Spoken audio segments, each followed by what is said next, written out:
سددوا صفوفكم يا مسلمين وارفعوا السيوف على المشركين. دا د مغربي جمهوریت 15 ارکان دي.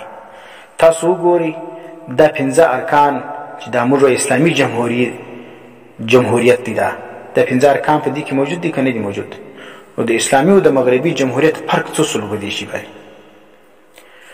توای چې ما اسلامي د پټه کې داخله کړی ده، حدود اورډیننس دی، پلانې دی، چیشتي نو دا خاصانه جواب دادی تا دغه شان چې په آئین کې داخل کړی دي دا په دې حیثیت داخل کړی چې الله درته ویلي دي،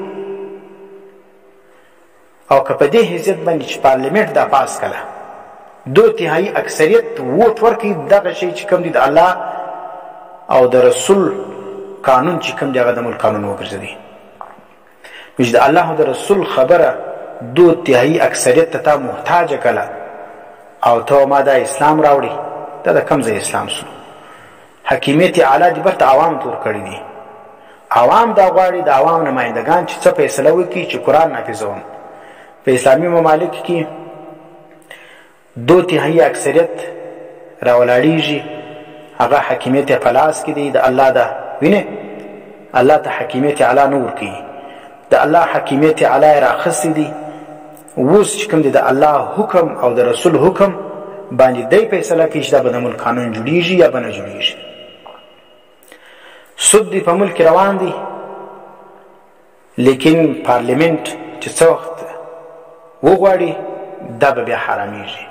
الله وی حرام دی، قرآن او سنت وی حرام دی، لیکن پارلیمنت تر اوسه اډر نه دی جاری کړی، بینه نه دی پاس کړی دا ملک د سود د چاپلار نسبت بندولی.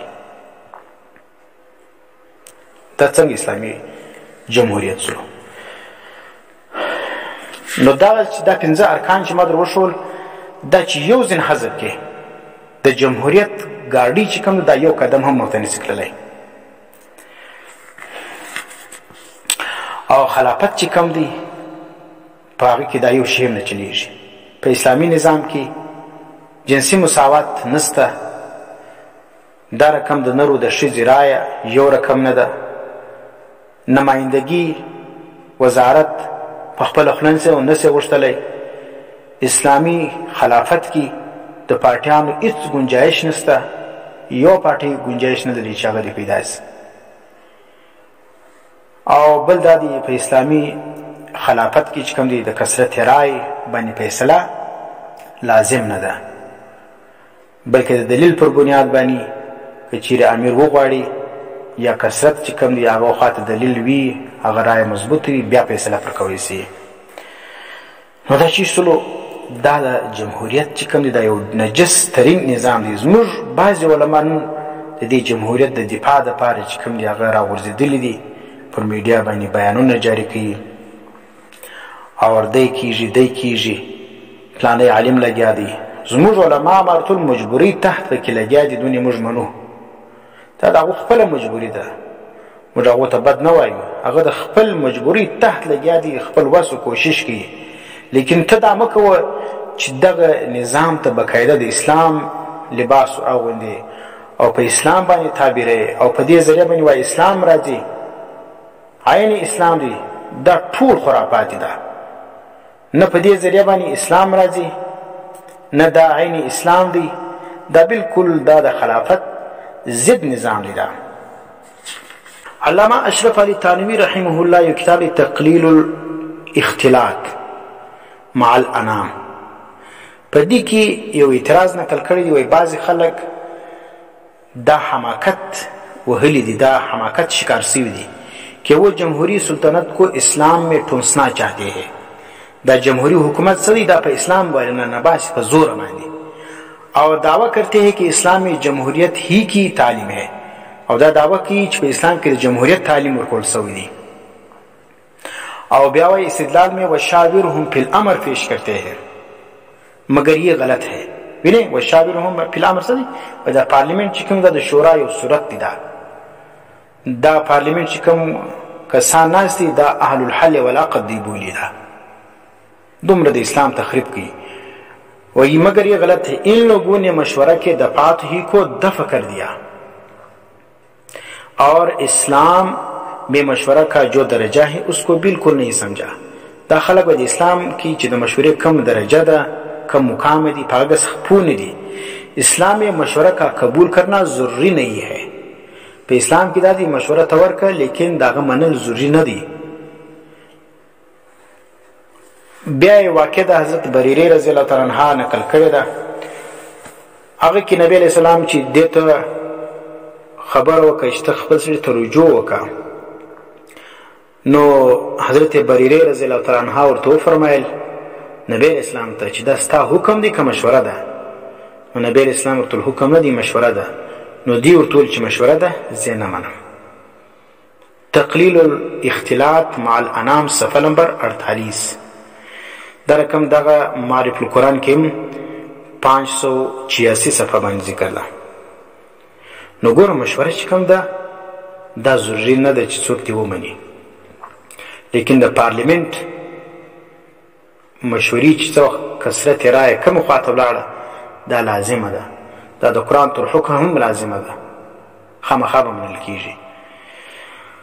حضرت مولانا ادریس کاندلوی رحمه الله موجوده جمهوریت په باره کې هغه څه فرمایي. دا هغه شخصیت دی چې مولانا قاری محمد طیب صاحب محتمم دارالعلوم دیوبند اور علامہ شبیر احمد عثمانی صاحب رحمهم الله دعوت ورکړي چې راسه دارالعلوم دیوبند لره شیخ التفسیر په حیثیت باندې د خدمات الته سرانجام کړ او 10 کاله په دارالعلوم دیوبند کې د خدمت وکړي. پاکي بیضاوی او ابو داود او طحاوی ولا دا کتابونه په دارالعلوم دیوبند کې درسول. د کتاب لیکل اسلامی دستور چا لیکلی مولانا ادریس کاندلوی رحمه الله، پای کې د جمهوریت مفاسد لیکي. هغه کې یو دا دی چې شخصی حکومت میں شخص واحد کی حکومت ہوتی ہے اور جمہوری حکومت میں ایک خاص جماعت کی حکومت ہوتی ہے. ور شخصی حکومت څه دی چې موږ ملوکیت ورته وایو، هغه کې د یو خاص سړي حکومت وي، لیکن په جمهوریت کې دا دی د یو خاص جماعت حکومت، لکه نن چې پاکستان کې د فیټای حکومت دی. دویم دا دی دا چې د جمهوریت مفاسد دی چې خاص جماعت پر ټول ملک باندې حکمران دی. دویم فساد دا دی شخصی حکومت میں ولی عہدی خاندانی میراث ہوتا ہے. په شخصی حکومت کې څه دی دا ولی عہدی چې کوم دا خاندانی میراث وي، او په جمهوری حکومت کې په ځای د الیکشن سره دا بدلیږي. سره الیکشن اوس ووټونه وسلو، یو وزیر اعظم سو، بیا ووټونه وسلو، بیا بل وزیر اعظم سي. دریم فساد دا دی جمہوریت کی عمارت کسی مستقل دستور مستقل بنیادوں پر قائم نہیں. و د جمهوریت عمارت چې کوم دی دا پر یو مستقل دستور باندې پر مستقل بنیادو باندې قائم نه دی، مستقل دستور نه لري، بلکې چې عوامو دغه نمائندگانو کومه فیصله وکړه بس دغه فیصله به دغه به عین وي، دا به حکومت وي.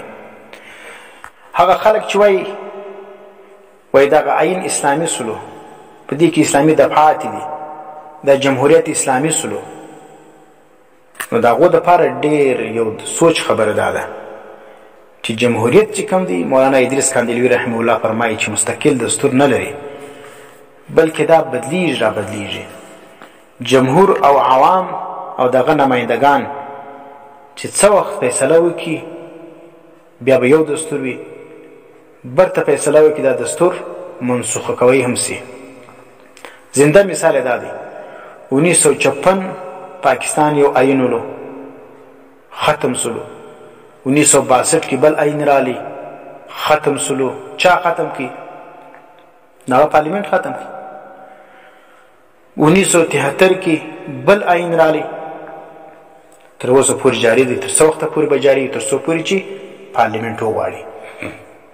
تشتوا د اسلام د پاتې پکې موجود دي، دغه پارلیمنت څو فیصله وکړي دا به برته ختم کوي کې نه ختم کوي. او دغه رقم قرارداد مقاصد څو عمر عیني حیثیت نه درلودي، د باچه کې لیکلی د عین په د باچه کې فیصله دغه مطابق نه کېده. بیا چې څو وخت علما په دې پوسلو چې د خو خاص حیثیت نه لري بیا زور په ولګي په آئین کې په داخل هم کوي پکې الله قانون چې کوم دی تر دغه پروسس لاندې به ځي د عوامو تر حاکمیت لاندې به د الله قانون چلیږي دا ډېره خطرناکه خبره ده بل دا دی لیکي مولانا ادریس کاندلوي رحمه الله چې د فیصلې دارومدار په جمهوریت کې پر کثرت رایې باندې وي دلیل و برهان باندې نه وي کثرت رایې چې کومه فیصله وکړه هغه به څه به کېږي نافظېږي به بل فساد دا دی چې دا موجوده جمهوریتو کې قانون سازي دا د پارلیمنت حق دی دا د پارلیمنت اختیار دی دا پارلیمنت چې څه وخت وغواړي قانون جوړوي سي دا څونه خطرناکه خبره ده چې د قانون سازي حق و پارلیمنت ورکول کیږي په اسلام کې قانون جوړ شوی دی الله او رسول دا جوړ قانون مشترک کړی دی قرآن دی سنت دی فقه ده دا جوړ شوي قانونونه دي دا قانون چې کوم دی صرف نفاذ غواړي او جمهوریت کې دا دی چې هر څوک قرآن او سنت دی چې څه وخت د پارلیمنت تر لاندې دغه د حاکمیت اعلی چې د عوامو حکومت دی دغه نمایندګان دي چې هغه پاس کړي نه وي دا د ملک قانون قطعا نشي جوړېدلی زر وارې د الله ویلي زر وارې د رسول ویلي زر وارې د امام ابو حنیفه ویلي چې دا کار دا رقم وکړي لیکن چې د ملک پارلیمنت نه پاسي دا حیثیت نه لري دا څونه خطرناک خبرې دي او بیا هم علما راوړل جمهوریت په حق خبرې کوي مرتول چې علما کم لګیا دي په دا معروضي حالاتو کې دا دغه مجبوریانې دي موږ هغه مجبوریانې وینو لیکن د دې څخه عین اسلام مه جوړوي د نظام دفاع مه کوي بل فساد دا ذکر کړی دی اور برسر اقتدار جماعت ملک کی قسمت کا مالک بن جاتی ہے چې کم جماعت په جمهوریت کې برسر اقتدار سلو دا د ملک د قسمت مالک جوړ سلو چې اوس ښه فیصله کوي که خرابه فیصله کوي ارزاني راولي که ګراني راولي ښه کوي که بد کوي احتجاجونه به خامخا وي ایدی وصولو ایدی وصولو روډ بند کوي پلانې وکړي جلسه راووته پلانې وصولو لیکن په دې باندې سر نه سر رسېږي